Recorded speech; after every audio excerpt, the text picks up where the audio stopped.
Today's video is all about getting the bearings changed in our front and rear tire.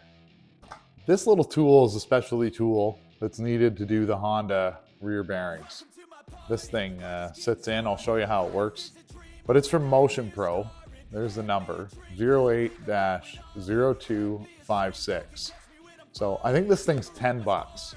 Now you could build one, you could mess around, but for $10, it's a great specialty tool to have for this application. Anyway, guys, these are the tools you're gonna need. A flat screwdriver to pull the seals, the blind bearing puller to pull the bearings, the seal driver kit to help you drive the bearings in and compress your seals in, penetrating lube in case we need it, and the specialty Honda socket. All right, first thing first, it's time to get the seal out of the way. Just got a little pick here to help me get it out. There we go. And now we'll have to remove the collar. This is where our specialty tool, the Motion Pro tool, comes into play. It simply slides into the groove of the collar. And then if you can hold the tire enough, there we go, breaking her free. It's threaded in, and that's why guys try to chisel them out. But just an aluminum collar. Wrong way. The blind bearing puller slides down. You can feel underneath the bearing, and it catches underneath. Put our wrenches on there, tighten it up.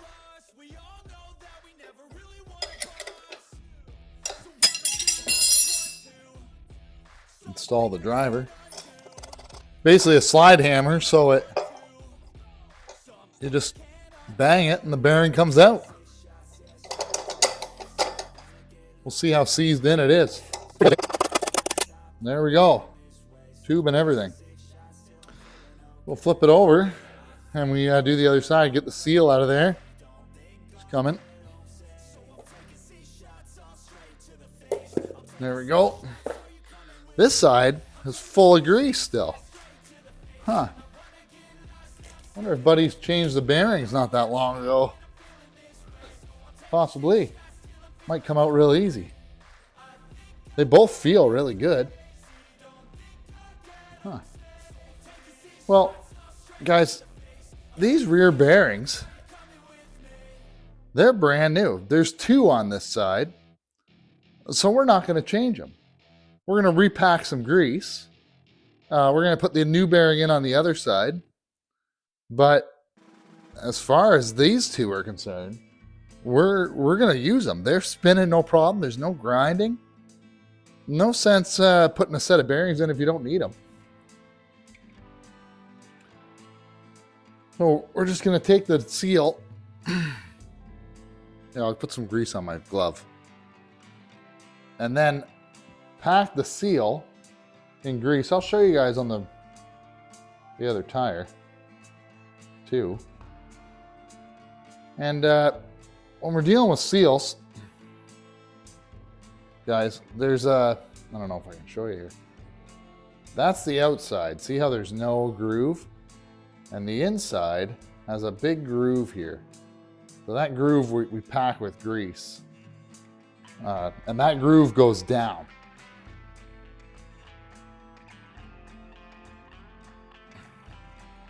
And we should be able to press it in, but sometimes you can't, and you need that bearing driver kit.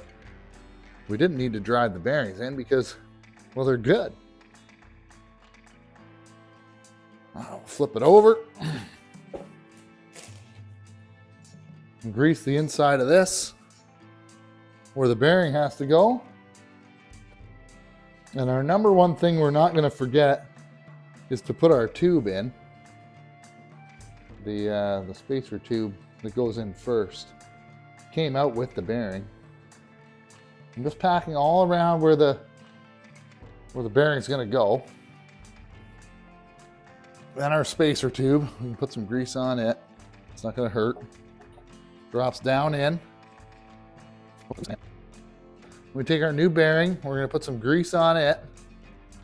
Bearing doesn't have a right or wrong way. It just goes in. It just goes down in there. But we are going to have to probably drive that in. So we've got our proper size. It just fits to the outside of the bearing. And we're just going to drive that bearing. You can hear it's bottoming out. Just going to make sure. Yeah, perfect. So we got our bearing in. It's time to thread back in our collar. Snug it up. I've already greased up the seal, making sure I put it the right way. We're going to take a little bit more grease. Put it around in here. Help that seal seat. We'll clean up the excess. No problem. There's the seal.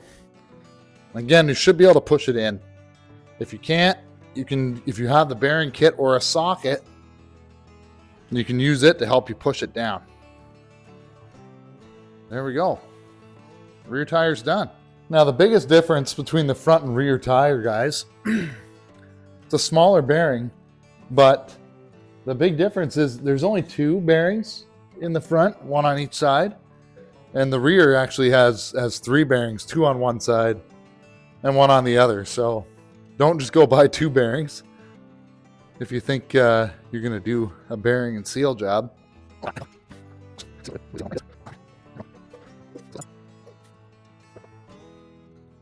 Install the blind bearing puller.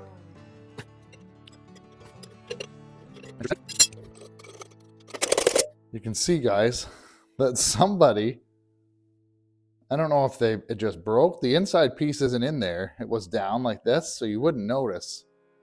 And it did spin pretty freely, but half the bearing is missing, half the seal. This is supposed to be a sealed bearing. There's supposed to be a hard piece there that covers it and keeps the grease in. Looks like somebody didn't want to buy bearings and they ripped it off. But for the price of bearings, we're putting a new pair in. Don't lose our little tube. We're going to flip this over and do the other side.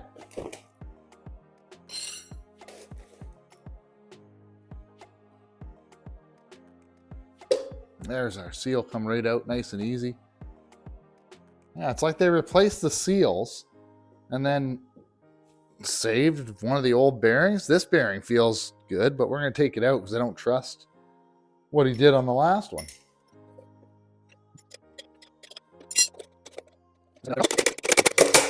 Just drive that bearing out. Same thing. The bearing's open on the one side. It's not down in there. Yeah, they've definitely tried to do some maintenance, but just replace them. Just wanted to give you guys a little pro tip. So what I do with my new wheel bearings is they're in the freezer. The new wheel bearings are waiting in the freezer, shrinking. The cold shrinks the bearing and it makes it 10 times easier to install into the hub. So there's our driver tool and there's our bearing. And if you guys can see it, they're almost exactly the same size, but this driver tool is a little smaller. But what it's doing is it's sitting on this edge, not on that edge. You don't want to drive the center edge in. You want to drive the outside edge when you go to hit these bearings. The more I touch them, the more these are warming up. But we're going to get that greased up and get them in right now. I'm out of rubber gloves. I thought I had more, but I'm out, so I got to pick some up. I hate getting grease. Well, I don't hate it, but it's just a pain in the butt when you get grease all over your hands. So we're going to put some grease down in the where the bearing has to go in the seal. We're going to then apply some grease to the outside of the bearing. We don't need much. There's lots in there. And a little bit on there, yeah. And then I'm going to simply, I got a sliver in my finger now. Oh well. Put that on there, just get it started kind of. And then get our driver on top. We're not going to be too aggressive, just gently tapping it in. Trying to drive it straight. You can see it's starting. It's getting in there now. Bottomed out. I hope you guys can hear the audible change. But you can see the bearing is down in there. While we're on this side, Take some more grease. Get it all up on there, because we're going to put our seal in. The seals that come with the kit, they're both the same size. So we're just going to, again, get a little more grease. Pack it in the inside groove. There's no groove on the outside. A little bit around the outside edge, the circumference. And then we'll simply press the bearing in. Now, I'm not struggling here to press them in by hand. You might, so you could use your driver tool and just light taps with the hammer or a dead blow and put it on in. Now, when we flip the tire over, first thing we're going to do is drop in the tube. We never want to forget that stupid tube. I've done it once. Have to take the whole thing apart, risk wrecking your brand new bearings. Put grease up in here again. Same process. Grease on the bearing. A little extra on this bearing. Put it back in there. Man, my tools are going to be greasy. My hands are going to be greasy. And because the bearings are a little smaller, because they've shrunk in the fridge overnight, it really does make this job a lot easier.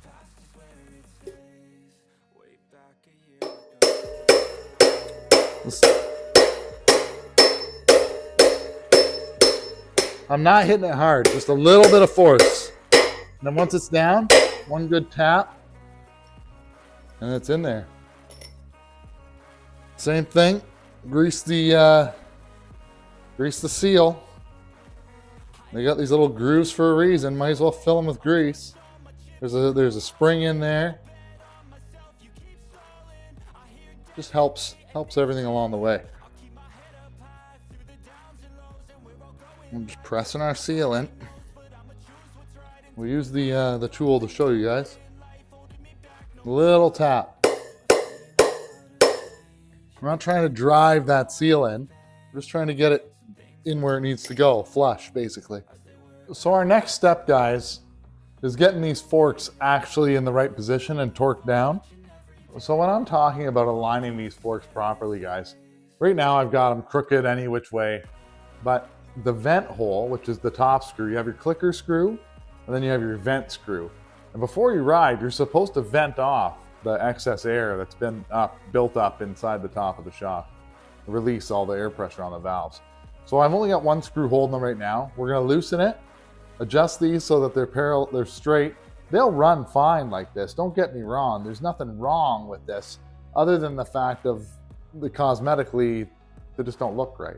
They're not straight. So we're going to align these up straight and then tighten them down. We'll zero our thing. It is zeroed. And then we're put it on there, and we're going to measure straight down to the top of the triple clamp. Level there, looks good. I'm at 7.86 millimeters. We'll check this side.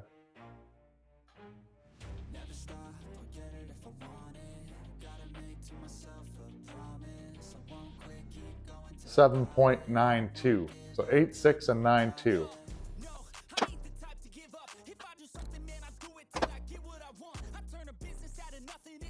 8 on this one.